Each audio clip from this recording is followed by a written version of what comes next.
Badan Pusat Statistik mencatatkan angka inflasi pada bulan pertama di tahun ini mencapai 0,97%, sedangkan untuk inflasi dari tahun ke tahun tercatat 3,49%. Dan untuk inflasi tahun kalender di angka 0,97%. Rekan Carlos Michael akan menyampaikan data penyebab inflasi Januari 2017. Carlos, silakan.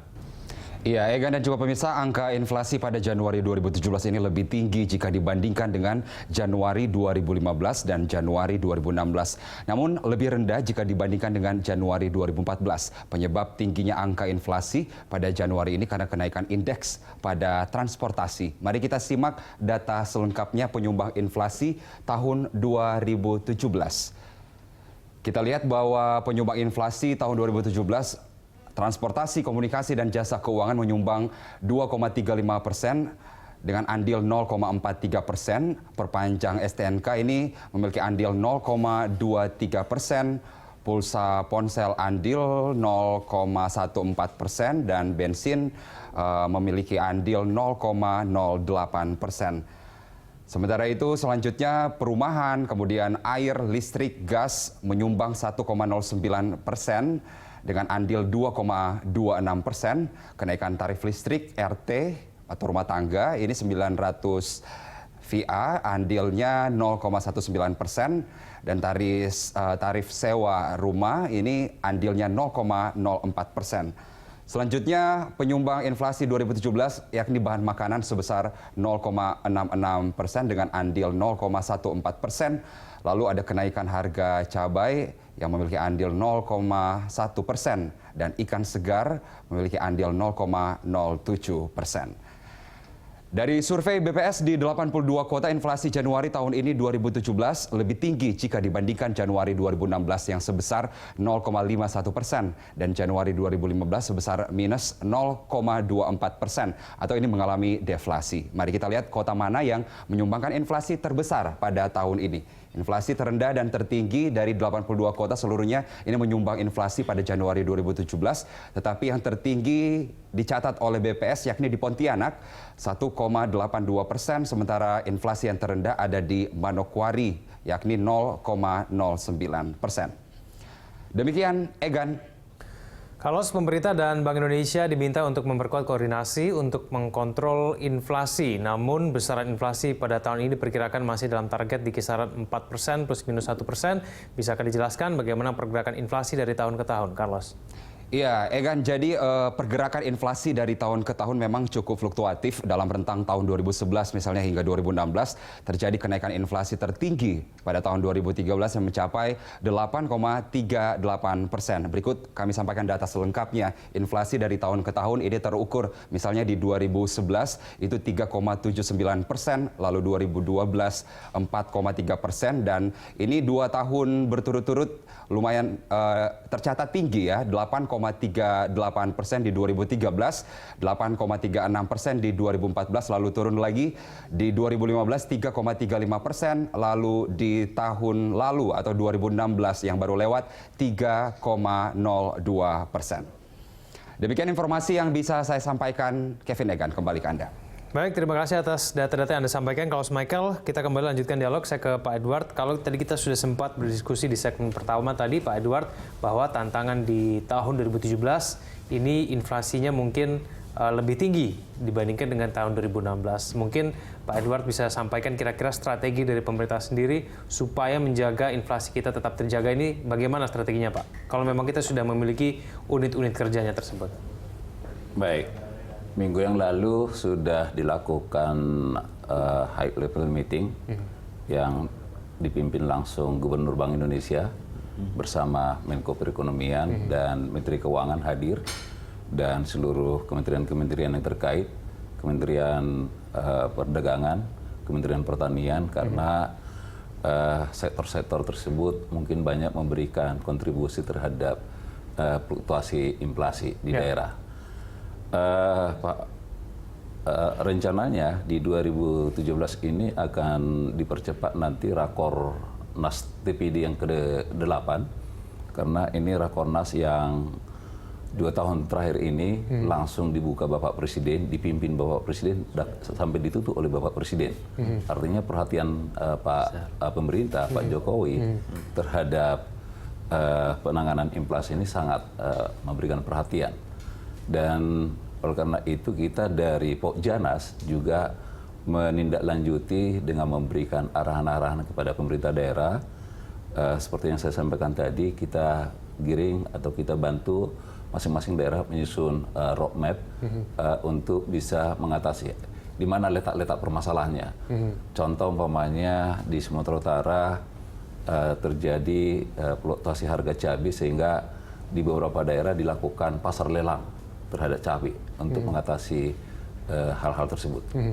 Tapi yang diharapkan sendiri dari Kementerian Pusat selain membuat roadmap itu, dan ini kan pasti tujuannya supaya mampu mengatasi misalnya contohnya volatile food tadi ya, kenaikan harga pangan misalnya contohnya. Nah ini harapan dari Kementerian Dalam Negeri maupun pemerintah pusat sendiri, inginnya pemerintah daerah itu selain membuat roadmap, tapi strategi-strategi yang mereka jalankan nanti ke depannya itu wujudnya dalam bentuk apa mungkin Pak Edward? Rencana Rakornas nanti dengan mengambil tema yaitu mempercepat pembenahan efisiensi tata niaga pangan melalui penguatan infrastruktur dan pemanfaatan teknologi digital untuk kesejahteraan rakyat. Artinya karena dilihat permasalahan selama ini yang disampaikan oleh Pak Egan tadi, itu menjadi topik nantinya di Rakornas di rencananya di bulan Juli nantinya. Ini kita mundurkan sedikit karena diharapkan nantinya ada 101 kepala daerah yang sekarang ikut pilkada, diharapkan nanti ikut terlibat di Rakornas tersebut sehingga dari awal dalam penyusunan RPJMD-nya nantinya dia sudah membuat suatu program-program yang terkendali, terintegrasi dan terpadu nantinya di daerah. Oke, baik. Saya kembali ke Mas Faisal. Mas Faisal, kita bahas yang mengenai administrative prices dulu ya. Ini kalau menurut Anda, kalau kita melihat bahwa angka inflasi pada bulan Januari ini yang ternyata sangat tinggi begitu ya, apakah mungkin pemerintah seharusnya mulai memikirkan opsi-opsi bahwa tampaknya kebijakan-kebijakan selanjutnya nanti yang mungkin saja berpengaruh terhadap inflasi ini perlu diukur, ini perlu ditunda atau perlu dilanjutkan, itu tuh harus menjadi bahan konsiderasi juga buat pemerintah kan? Ya, semestinya begitu. Apalagi kalau kita mempertimbangkan ke depan kan sebetulnya faktor-faktor yang mendorong inflasi itu lebih banyak ya. Dari luar juga lebih kencang. Ya, jadi artinya faktor-faktor yang masih dalam kontrol pemerintah itulah yang sebetulnya menentukan. Ya, jadi kalau begitu berarti ketika pemerintah punya kontrol terhadap administrative price, mestinya itulah yang dimainkan gitu ya. Jadi contohnya saja, berarti ketika memang pada saat memang harus sudah sampai misalkan dibutuhkan untuk menaikkan tarif listrik karena katakanlah misalkan dari sisi biaya harga minyaknya meningkat misalkan, nah itu boleh terjadi mungkin, tapi dalam satu saat tidak boleh bersamaan dengan yang lain. Ya, nah itu yang harus diatur. Nah kemudian begitu juga rate-nya, begitu juga misalkan dalam hal misalkan melakukan kompensasi kompensasi entah BBM atau juga dalam tadi kembali kepada listrik ya, katanya ada satu mekanisme untuk memberikan kompensasi dari subsidi yang dicabut. Nah ini juga perlu dipastikan apakah dia tepat sasaran atau tidak. Jadi satu dari sisi timing dan juga dari sisi mekanisme kompensasinya ya, supaya maksudnya nanti tidak mempengaruhi daya beli daripada masyarakat yang subsidinya tadinya dicabut ini ya. Ya karena daya beli ini juga mempengaruhi terhadap permasalahan inflasi ini. Karena begini, secara umum begini ya, sebetulnya inflasi itu meningkat tidak melulu jelek ya. Inflasi itu meningkat, kita lihat dulu sebabnya apa.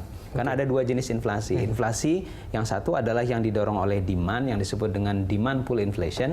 Yang satu lagi inflasi yang didorong oleh cost, biaya, atau di cost push inflation. Nah, biasanya kalau ketika pertumbuhan ekonomi meningkat, ya inflasi itu biasanya terdorong naik. Ya juga ya kalau pengalaman dalam banyak negara. Karena yang diharapkan adalah ketika ekonomi meningkat, aktivitas kemudian meningkat, kemudian demand juga masyarakat karena tingkat kesejahteraan meningkat, demand juga meningkat, inflasi naik. Nah, jadi demand-nya yang meningkat itu yang diharapkan. Nah, tapi kalau inflasinya itu tidak disebabkan oleh demand malah stagnan atau malah cenderung turun bisa jadi. Nah, tapi karena cost, nah ini yang perlu diwaspadai gitu. Nah, untuk dalam hal ini pemerintah boleh nggak mengklaim bahwa program-program yang mereka jalankan sebetulnya sudah cukup baik berjalan sehingga kemudian kita bisa bilang bahwa ekonominya meskipun angka inflasinya sangat tinggi, ekonominya program-program ekonominya juga akhirnya bisa kita bilang bertumbuh juga gitu karena inflasinya itu. Begini, kalau melihat dari data sebetulnya saya belum yakin ya itu karena kesuksesan itu. Karena contohnya saja misalkan begini. Dari tahun 2016, sepanjang 2016 saja, saya tadi katakan bahwa inflasi memang rendah secara umum 3%, tapi yang dari volatile food itu 5,9%, tinggi, hampir 6% ya. Nah, pada saat yang sama di 2016 kita lihat dari sisi supply ya, dari supply itu dari sisi petani. Untuk kita berbicara bahan pangan ya, inflasi di bahan pangan. Nah, jadi di sisi petani, produsen kita lihat dari nilai tukar petani itu sebetulnya cenderung real turun. Ya, jadi semestinya ketika nilai tukar petani dari sisi supply itu turun, misalnya inflasi di tingkat konsumen juga turun. Nah, atau dari sebab yang lain. Misalkan karena sebagian mungkin bahan pangan juga bukan cuma dari domestik, dari impor. Nah, impor pada saat yang bersama sepanjang tahun 2016 itu terutama untuk barang konsumsi pangan, baik itu pangan bahan baku maupun bahan yang sudah jadi itu tinggi. 36%, 30% penyumbang impor yang paling tinggi untuk barang konsumsi. Nah, artinya kalau impornya juga banyak, inflasi di konsumen juga itu tertekan. Tapi ini NTP turun, impor meningkat, inflasi tetap tinggi. Nah, ini kan yang menjadi permasalahan. Apakah itu sukses atau tidak? Itu mungkin kita bisa intervensi sendiri. Baik, kita akan bahas lebih lanjut nanti segmen selanjutnya. Pemirsa Auto Ekonomi akan segera kembali.